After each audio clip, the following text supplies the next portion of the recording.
Ration ടോക്സിൻ്റെ അടുത്ത വീഡിയോയിലേക്ക് സ്വാഗതം. ഇന്ന് നമ്മൾ പറയുന്നത് പാൻ ഇന്ത്യൻ സ്റ്റാർ ദുൽഖർ സൽമാൻ്റെ ലക്കി ഭാസ്കർ എന്ന തെലുങ്ക് സിനിമയുടെ ഒരു ടീസർ വന്നിട്ടുണ്ട്. വെങ്കി അഡ്ലൂരി ഡയറക്റ്റ് ചെയ്യുന്ന സിനിമ. അത് നമ്മൾ ഒരുപാട് കാലം കൊണ്ട് കാത്തിരിക്കുകയാണ് ദുൽഖർ സൽമാൻ്റെ ഒരു സിനിമയ്ക്ക് വേണ്ടിയിട്ട്. കിങ് ഓഫ് കൊത്തയ്ക്ക് ശേഷം പിന്നീട് അദ്ദേഹത്തിൻ്റെ ഒരു സിനിമയും തിയേറ്ററിൽ റിലീസ് ചെയ്തിട്ടില്ല. അതിനുശേഷം കിങ് ഓഫ് കൊത്തയ്ക്ക് ശേഷം അദ്ദേഹം നേരെ തെലുങ്കിലേക്ക് പോയിട്ട് ലക്കി ഭാസ്കർ എന്ന സിനിമയുടെ ഷൂട്ട് ആരംഭിക്കുകയാണ് ഉണ്ടായത്. അപ്പം അത് നടന്നുകൊണ്ടിരിക്കുക.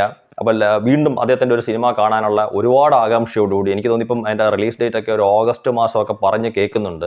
അപ്പോൾ അതിൻ്റെ ടീസർ റിലീസ് ചെയ്തിട്ടുണ്ട്. അത് തെലുങ്കിലും റിലീസ് ചെയ്തിട്ടുണ്ട്. നമുക്ക് മലയാളത്തിൽ ദുൽഖർ സൽമാൻ്റെ തന്നെ യൂട്യൂബ് ചാനലിൽ കൂടെ അതിൻ്റെ മലയാളവും കൂടെ അവർ റിലീസ് ചെയ്തിട്ടുണ്ട്.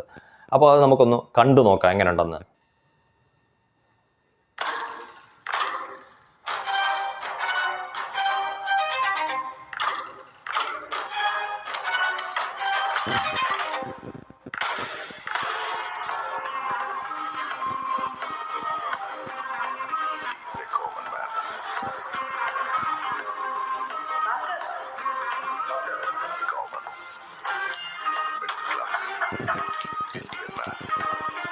He's more reliable.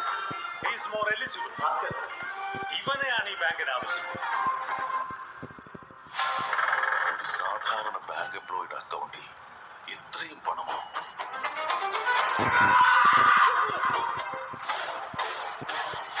ഈ ക്ലാസ് മെന്റാലിറ്റിയാണ് സാർ. ഞങ്ങളെ പോലുള്ളവർ ഈ ചെലവെല്ലാം ചുരുക്കി ഓരോ രൂപ വേണ്ടി തന്നെയാണ് ജീവിക്കുന്നത്. പക്ഷെ പന്തേ വന്ന ഒന്നും നോക്കാതെ വേണേ കിടപ്പാടം വരെ പണയം വെക്കും സാർ.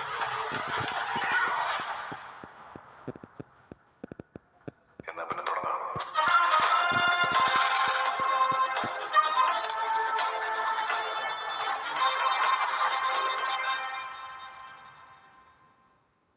ഒരു സൂപ്പർ ടീസർ എന്ന് പറയുന്ന കാര്യം അത്രയും അതിഗംഭീരമായിട്ടുള്ളൊരു ടീസർ. ഒരു കോമൺ മാൻ എന്ന് പറയുന്നിട്ട്, ഒരു മിഡിൽ ക്ലാസ് എന്ന് പറയുന്നിട്ടുണ്ട്, ഒരു ബാങ്ക് മഗധ ബാങ്ക് എന്ന് പറഞ്ഞിട്ട് ബാങ്കിൻ്റെ ബോർഡ് കാണിക്കുന്നുണ്ട്. പിന്നെ ഒരു സാധാരണ ബാങ്ക് എംപ്ലോയിയുടെ അക്കൗണ്ടിലേക്ക് ഇത്രയും പൈസ വന്നതിനെക്കുറിച്ച് ചോദിക്കുന്നുണ്ട്. അദ്ദേഹം പിന്നെ എനിക്ക് അതിൻ്റെ ഒരു എക്സ്പ്ലനേഷൻ എന്നുള്ള രീതിയിൽ അദ്ദേഹം പറയുന്നതെന്ന് തോന്നുന്നു. അങ്ങനെ ഒരു എന്തെങ്കിലുമൊക്കെ ബെറ്റ് വെക്കോ അങ്ങനെ എന്തെങ്കിലുമൊക്കെ വെക്കേണ്ടുന്ന സമയത്ത് ഒന്നും നോക്കാതെ അത് ചെയ്യും എന്നുള്ള രീതിയിൽ കൂടെ അത് കൊണ്ടുവന്ന് അവസാനിപ്പിക്കുന്നുണ്ട്. കാര്യം അതിമനോഹരമായിട്ടുള്ള അതിഗംഭീരമായിട്ടുള്ള ഒരു ടീസർ. ഈ സിനിമ എനിക്ക് തോന്നുന്നു തെലുങ്കിലായാലും മലയാളത്തിലാണെങ്കിലും അല്ലെങ്കിൽ ഇന്ത്യ ഒട്ടാകെ റിലീസ് ചെയ്യുന്ന അല്ലെങ്കിൽ വേൾഡ് വൈഡായിട്ട് റിലീസ് ചെയ്യുന്ന ഈ സിനിമ ഒരു വലിയ വിജയമായി തീരും. മലയാളത്തിലും നമ്മൾ പറഞ്ഞിട്ട് ഓഗസ്റ്റ് എന്ന് വെച്ചാൽ ഓണ സമയത്തായിരിക്കും ഇവിടെ റിലീസ്. അപ്പോൾ ദുൽഖർ സൽമാൻ്റെ ഒരു സിനിമയും കൂടെ നമുക്ക് ഓണത്തിന് പ്രതീക്ഷിക്കാം, ലക്കി ഭാസ്കർ എന്ന് പറയുന്ന സിനിമ. എന്തായാലും ആ സിനിമ ഒരു വലിയ വിജയമായി മാറട്ടെ എന്ന് നമുക്ക് ആഗ്രഹിക്കാം, പ്രാർത്ഥിക്കാം. Thank you.